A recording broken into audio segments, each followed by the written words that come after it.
Hello, I am Dr. Ajit Kumar Surin. I am a rheumatologist based at Bhubaneswar. I am attached to Apollo Hospital, and I would like to talk about a condition called pulmonary arterial hypertension. In short form, we call it PAH.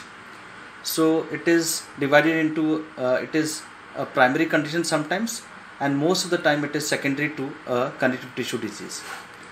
And often patients who develop this condition, they have breathlessness, they pant for breath, they have chest pain. So it is a condition which often progresses to a very bad condition of the pulmonary arteries, which sometimes leads to death. So patient who have this condition should be aware and should know what are the things they should do and what are the things they should avoid. So few of the things which I want to highlight today should be noted by the patients who have this condition and should be followed.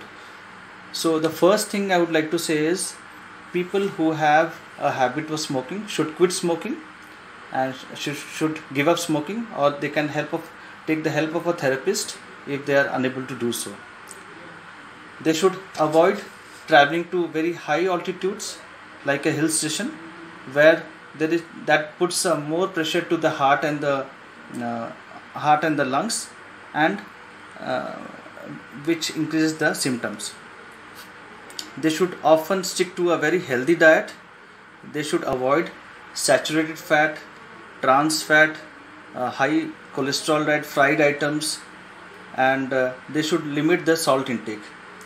A good diet helps in reducing their fatigueness and gives them a good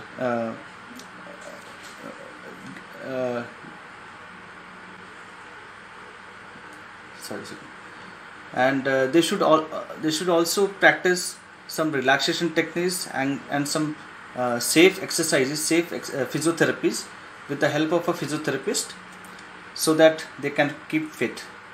And the most important point is they should carry all the medications when they go out anywhere.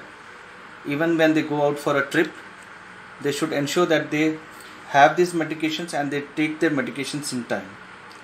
Thank you.